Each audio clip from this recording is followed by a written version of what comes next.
Hi friends, నేను మీ ధనంజయ్. నేటి ప్రపంచం. ఫ్రెండ్స్, ఈ రోజుల్లో మనిషి ఒక సైకిల్లో మారుతున్నాడు. ఎందుకు మారుతున్నాడో ఎవరికీ అర్థం అవడం లేదు. తను చేసే పని తనకే అర్థం అవడం లేదు, నేనేం చేస్తున్నానని. వెస్ట్ బెంగాల్ రాష్ట్రంలో ఒక అతను ఎంత హ్యాపీగా నడిచి వెళ్తున్నాడంటే చూస్తే ఆ సన్నివేశం చూసినా తెలిసినా ఒళ్ళు గుగ్గుర్లు పుట్టించే సన్నివేశం అది. ఇప్పుడు చూస్తున్న ఈ ఫోటో చూస్తున్నారు కదా, ఒక చేతిలో కత్తి, రెండో చేతిలో మనిషి తాలూకా శరీర భాగంలో ఉన్న తలకాయ.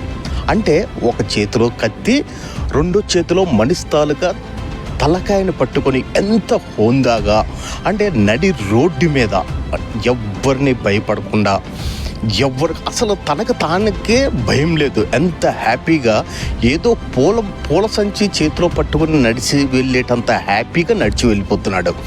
చేతిలో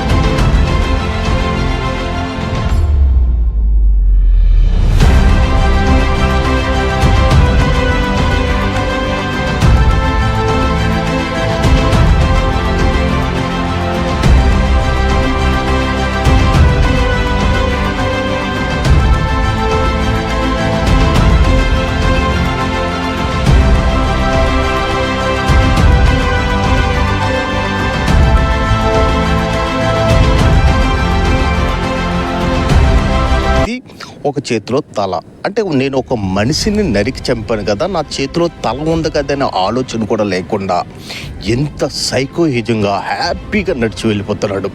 ఆ సన్నివేశం చూసినా అక్కడున్న ప్రజలందరికీ కూడా చెమట్లు పట్టేశాయి.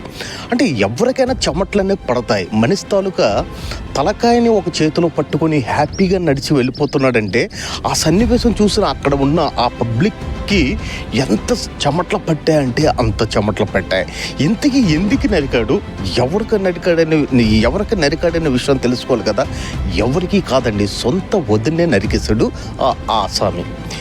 ఎందుకు నరికాడంటే ఆస్తి తగాదాల కోసం సొంత వదిన్నే నరికి ఆ మొండాన్ని అక్కడ విడిచిపెట్టేసి తల్ల పట్టుకొని డైరెక్ట్గా పోలీస్ స్టేషన్కి వెళ్ళి లొంగిపోయాడు. ఆస్తి తగాదా కొన్ని రోజుల నుంచి ఈ రెండు కుటుంబాలకి ఆస్తి తగాదాలు అనేవి జరుగుతూనే ఉన్నాయి. ఆస్తి తగాదాలు జరుగుతుండేటప్పుడు పంచాయతీ పెట్టుకొని పెద్దల సమక్షంలో క్లియర్ చేసుకుంటే ఎటువంటి అనర్థము జరగకపోతుంది. కానీ మన ఓడు ఒక సైకోలో మారి సొంత వదిన్ని ఒక వేటతో నరికి మొండాన్ని అక్కడ విడిచిపెట్టేసి తలన పట్టుకుని డైరెక్ట్గా పోలీస్ స్టేషన్కి వెళ్ళి లొంగిపోయాడు.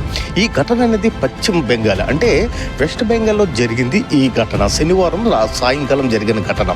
ఇంతకీ నష్టపోయేది ఎన్ని కుటుంబాలు నష్టపోయి, ఒక ప్రక్క వదిలి చనిపోయింది, రెండో ప్రక్క ఈయనకి పోలీసులు పూలమాలేసి అవార్డు ఇస్తారనుకున్నారా, ఈయన కూడా జైలు పెడతారు. ఆస్తిలాగా ఉంటుంది. వీళ్ళ కుటుంబాలు అనేది రోడ్లు పోలేవు. ఒక కుటుంబం నాశనం, ఒక కుటుంబం చనిపోయింది, రెండో కుటుంబం వీడు నాశనం అయిపోతారు. ఒక చిన్న విషయాన్ని ఒక సమస్యగా పరిష్కరించుకుంటే ఈ సమస్యలే లేవు. ఆస్తి తగాదా అనేది ప్రతి కుటుంబంలో ఇప్పుడు మ్యాక్సిమం ప్రతి కుటుంబంలో ఈ ఆస్తి తగాదాల కోసమే తల్లిదండ్రులు చంపేయడం, అన్నదమ్ములను చంపేయడం, అక్క చెల్లెలు చంపేయడం, బంధాలని దూరం చేసుకుంటున్నారు ఆస్తి. అలానే మనం పోయేటప్పుడు ఈ ఆస్తిని తీసుకుపోతామంటే భగవంతుడు అక్కడ స్టాప్ చేస్తాడు. నీవు ఎంత సంపాదించినా ఎంత అనుభవించినా ఈ భూమి మీద అనుభవించినా బాబు, నా దగ్గరికి మాత్రం ఒట్టి చేతులతో రా, కనీసం నీకున్న మొలతాడు కూడా నా దగ్గర తీసుకొని రాకరా బాబు అని భగవంతుడు మనకు అప్పుడే ఆర్డర్ పాస్ చేసి ఈ భూమి మీదకి పంపించాడు. అయినా మనిషికి ఆలోచన అనేది విచక్షణ కోల్పోయి ఇలాంటి వ్యధ పనులు చేసి అనవసరం జీవితాలను నాశనం చేసుకుంటున్నాడు. ఆస్తి తగాదాలు వచ్చిన తర్వాత అక్కడ పంచాయతీ ఉన్నది. పెద్దల సమక్షంలో మనం పంచాయతీ క్లియర్ చేసుకుంటే ఎటువంటి సమస్య కూడా రాదు. ఇప్పుడు చేసిన ఇతను ఎంత హ్యాపీగా చూడండి, చేతిలో కత్తి, ఇంకో చేతిలో తల, ఎంత హ్యాపీగా రోడ్డు మీద నడిచి వెళ్ళిపోతున్నాడంటే ఆయనలో కనీసం నేను మనుషును, నాకు మానవత్వం ఉంది, నేను చంపింది మా వదిన్నే అని కనీసం ఎటువంటి తన మనసులో ఎటువంటి ఆలోచన లేదు. ఒక సైకిల్లో మారిపోయాడు. చూసారు కదా, ఇట్లు మీ ధనం.